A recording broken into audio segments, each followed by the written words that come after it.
go into your career now. Since it dovetailed. Yeah, it dovetailed into that. Almost immediately. Almost immediately. So let's know how you started. Yeah. So first and foremost, by the time you're graduating, people begin to talk. Well, what will you do? Pharmacy is broad.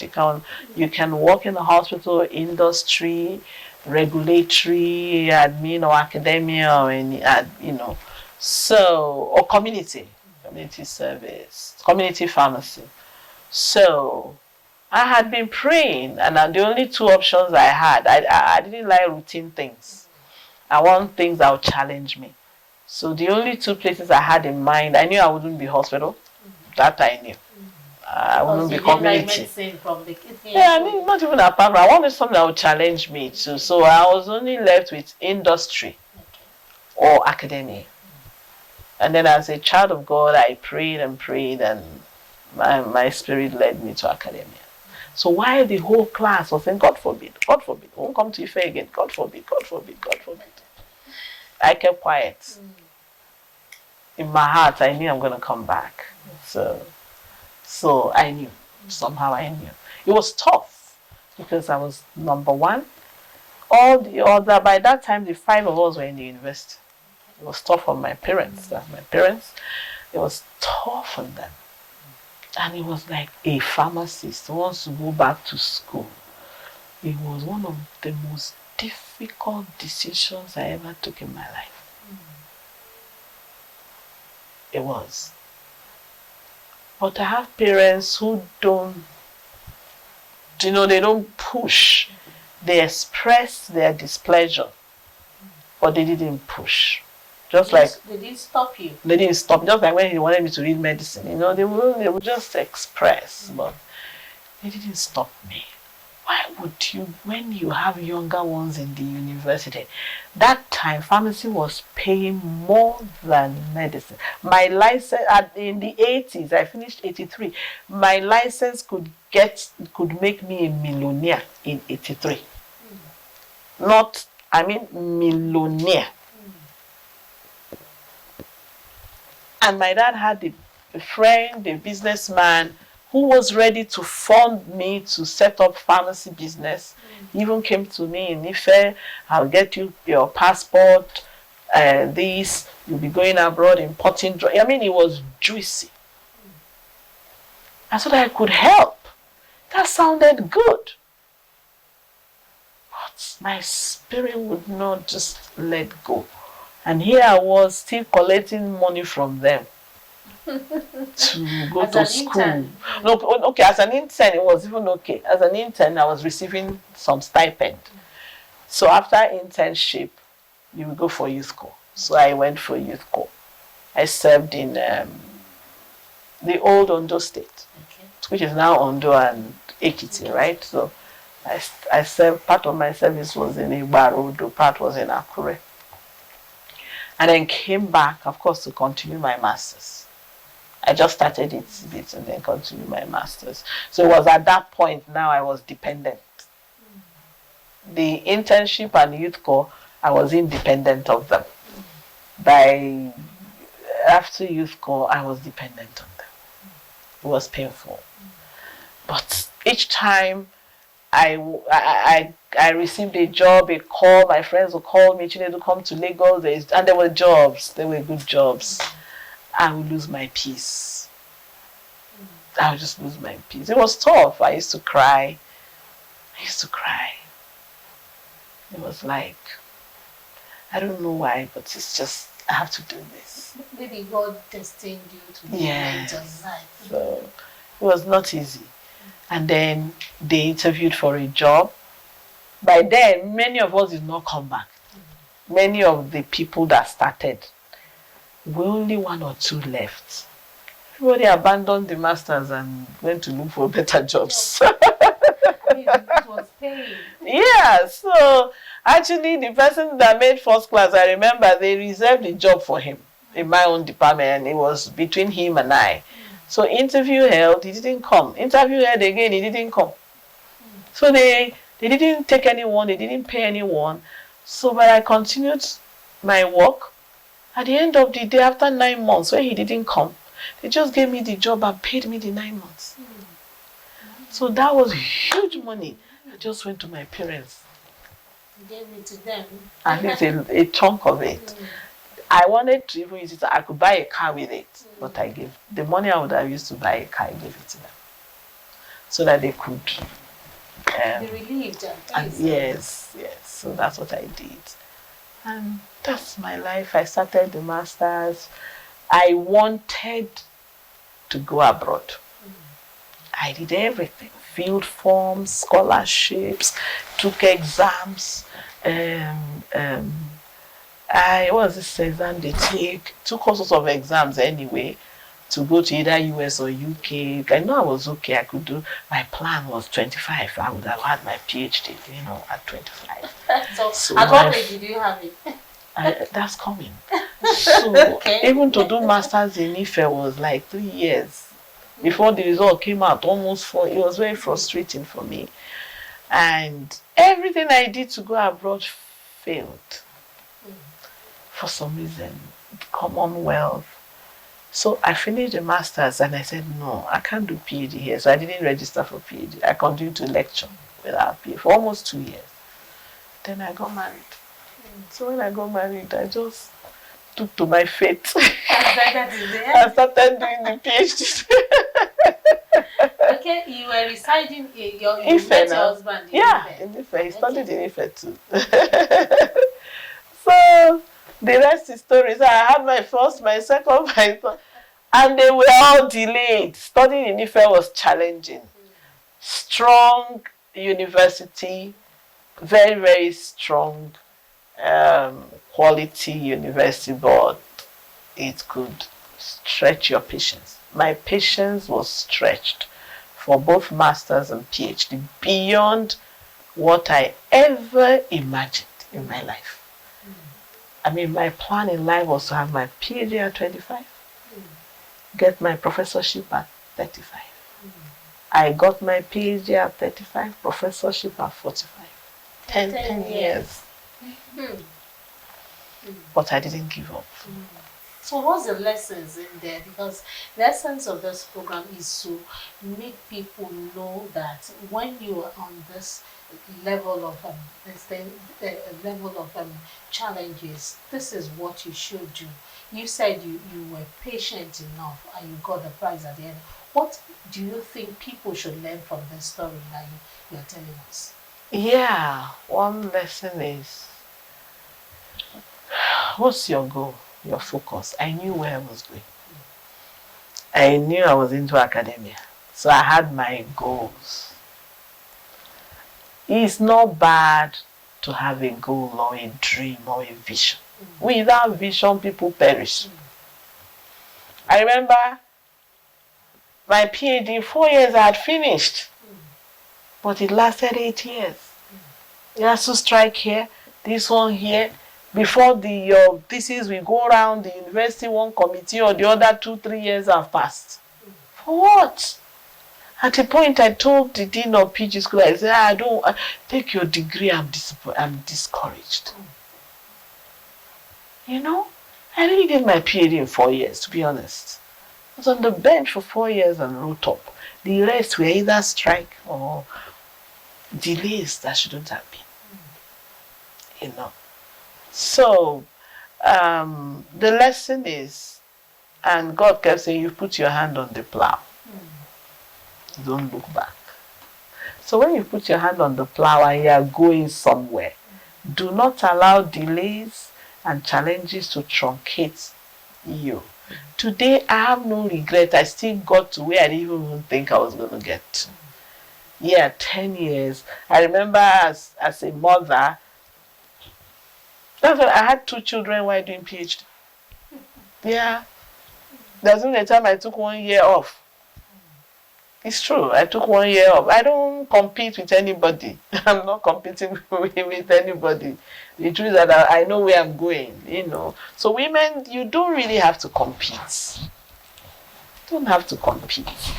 I remember my daughter, there was time she was really like a bit unhappy, stressed. She read medicine.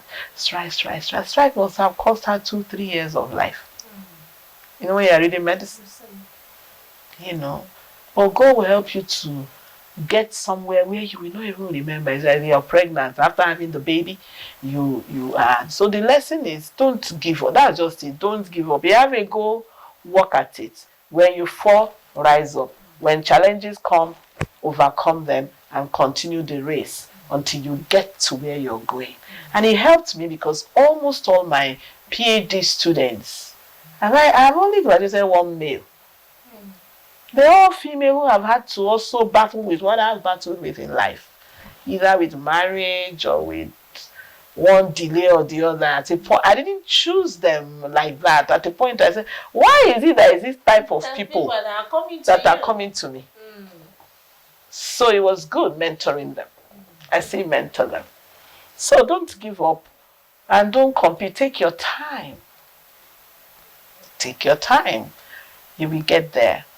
I don't have to compete with men who got a professorship at 39 or 35. I'm still where I am. So don't give up when the challenges come. Let's go to your marital life now. How did you cope with all of that?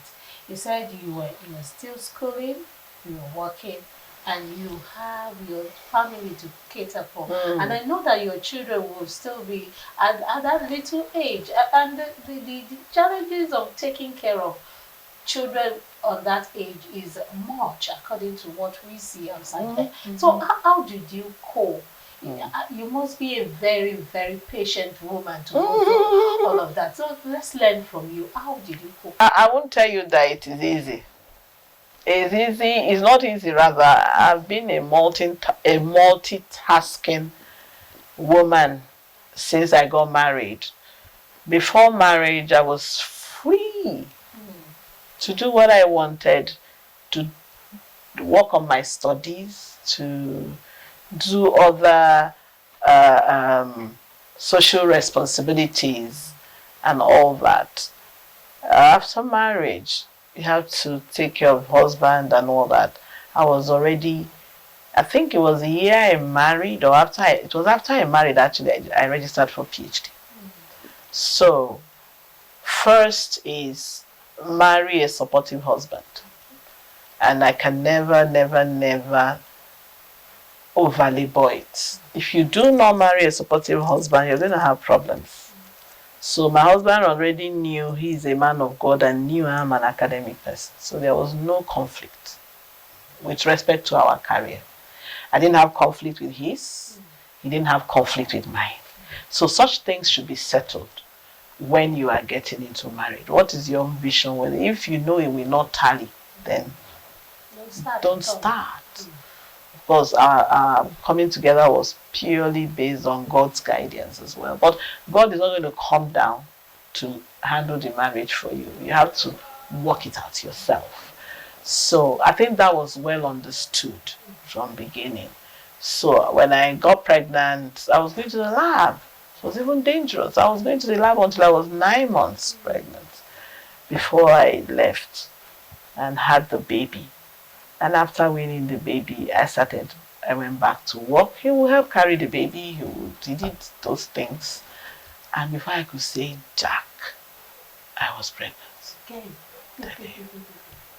So that was the one that hit me hard. Because I wasn't prepared for it. It affected me psychologically. But that's what it is. So, so I had a baby. I had PhD. I was lecturing. Church. My husband had ministry. And at that point in time, the equipment I was using was bad, so I had to go to Ibadan every day for my analysis. So I'll leave Ife to Ibadan every day. My husband will babysit. When I come back, I'll take over the babysitting. Sometimes by 1 a.m. I'm washing the baby's clothes, and I'm pregnant. And it didn't affect your mental health? I was unhappy. I was unhappy about it, but I cannot commit abortion. I just was unhappy. Yeah. And I concealed it. I didn't let people know. So, but I continued, and I continued, And by the time I had the baby, it was like I had twins. So I had 2 nanny buckets, 2 this, 2, everything was double. My husband tried. So I'll go to work, he would babysit. I don't know. Of course, my mom came each time I had babies, but after a while she would go back. And then I had house help as well, but I just managed. I don't know, when people always ask me these questions, it's just that you have to do what you have to do. And I did all. I was a lecturer. I was a PhD student. I was a wife. I was a mother to very young people, children. I don't know. I was a pastor's wife. And you cater for the congregation too. So that was it. Okay. Right from beginning. Yeah. So God helped me to pull through that until, and in between, by the time I finished my PhD, there was strike. I couldn't defend, and I had postdoc in Canada, so I went for postdoc, and my husband took care of those 2 babies. So I went for postdoc in Canada for almost a year, and he managed until I came back. Your profile, you got to know that you were the first female dean of Faculty of Pharmacy at the University of Ibadan. Correct. When did you go to University of Ibadan? Okay, so I was in Ife till 1998. And so after my PhD, I think I defended 95, thereabouts. Yeah. Can you imagine I defended 95?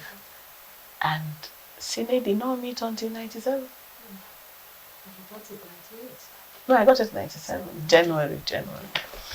No, it was tough. It was tough. 2 years, just waiting for them to announce it.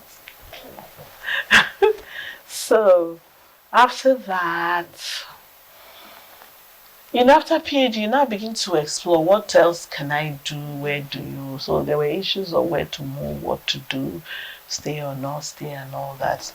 Yeah, well, all things put together, there was need for the family to move out of Ife. I don't know whether that should be off record, but I would say it. Before then, I was being searched by Ibadan. Ibadan came twice. The dean of Ibadan also came twice, or actually came twice, to look for me, to ask me to join Ibadan. I said, no, I don't want Ibadan. For some reason, I just didn't want Ibadan. I wanted, the young part of me, I like exploring things. Okay, I've lived in the east, I've lived in the west. Why don't I go to the north? I remember that time I was even thinking of going to Abuja, Nigeria, and all of that. But all based on my husband's ministry too. It was like wherever he went to, I would go. Even coming back from Canada was tough because family was like, you mean you went to Canada, you want to come back? It's like, are you crazy? It's just like, yeah, you're already in Japan, now why do you want to come back? We all moved to Ibadan in 98. By then I'd had my 3rd child. After all the PhD wahala and all that, I had my 3rd child. So we moved to Ibadan and I started staying in Ibadan, and from then on, my career push took up a new turn. I had a mentor. I had 2 mentors. My head of department, Professor Olani, and then a woman, Professor Mrs. Deyinka Falusi. Someone connected us and said, you follow that woman?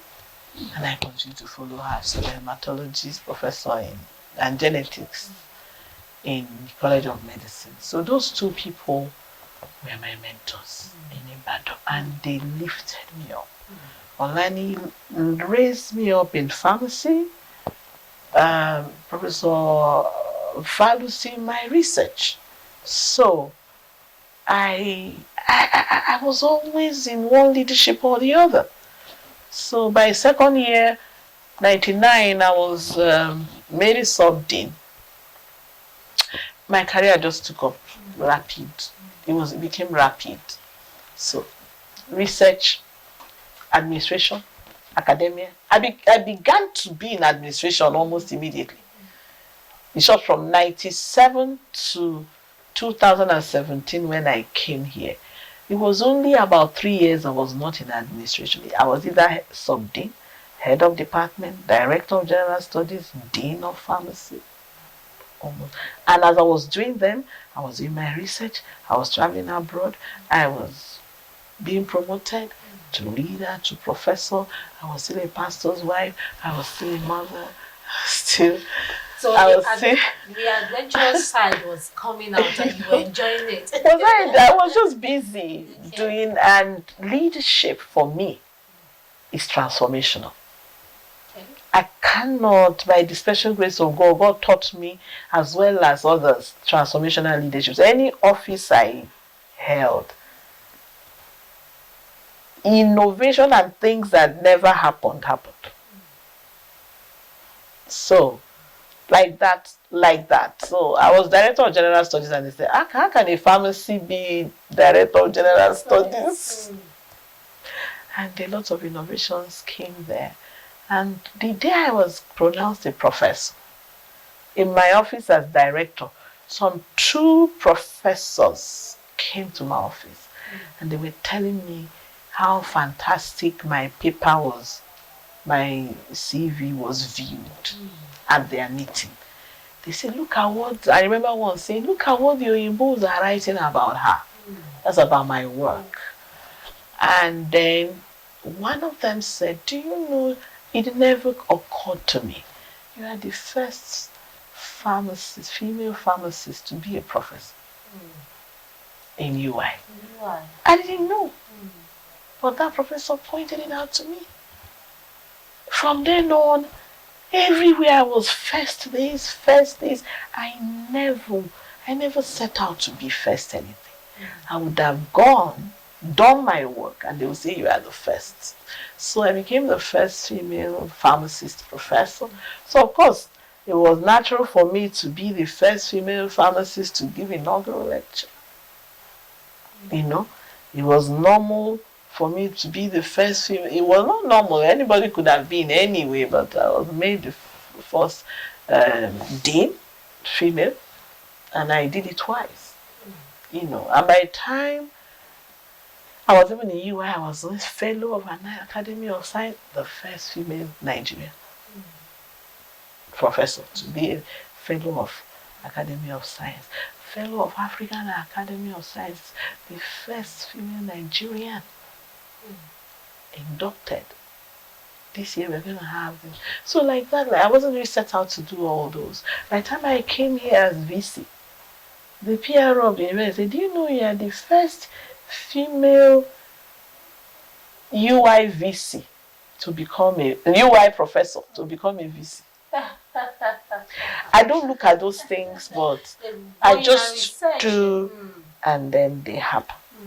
It's true.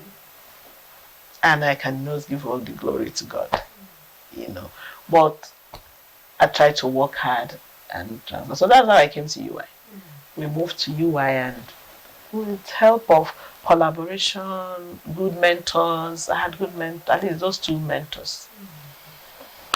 I wasn't dashed anything. I worked hard and achieved whatever was achievable. Okay. I know you must have seen 1 or 2 things that women are not doing rightly in the society. What do you want us to do in the society rightly so that impact can be made on generations after us? Yeah, women should realize that they are mothers. They are mothers, they are fruitful. Let me use that word. And fruitfulness makes impact. Women are thorough, they are loving. They shouldn't lose, there are values attached to women.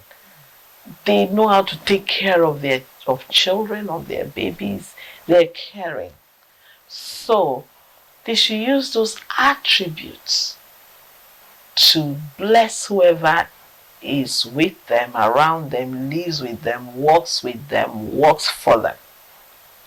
They should be seen to be motherly. You understand? And they should be role models. Women should not think that, oh, because we want to do so many things, we should be grab, grab, grab. I don't like it when I hear that women are involved in fraud, involved in some of these things, drug peddling and all that. Women who must take care of their children should be entrepreneurial. They should know how to work hard to take care of their family. There is what we call the Proverbs 31 woman. She did a lot. She was busy. So I love women empowerment. Women should empower themselves and empower others to know how to survive. What if that husband is not available? What do you do? Right, Professor, that will be a place for us to round off the program. We've had an impactful session with you, educating one on that, and we want to thank you for mentoring women, helping women out there, and doing well for yourself and your family. Thank you for coming on Women and the Society. Thank you. Thank you very much. Thank you for having me. I enjoyed talking with you as well. Thank you so much. And our gapties. As we close on the program Women and the Society, don't forget that you too can be an impact in the society if you really, really put your heart to it. Women and the Society is that program that helps you operate in that realm. Watch us weekly and educate yourself about what role you should play in the society. I remain Charity James, and I'll come your way next time. Bye-bye.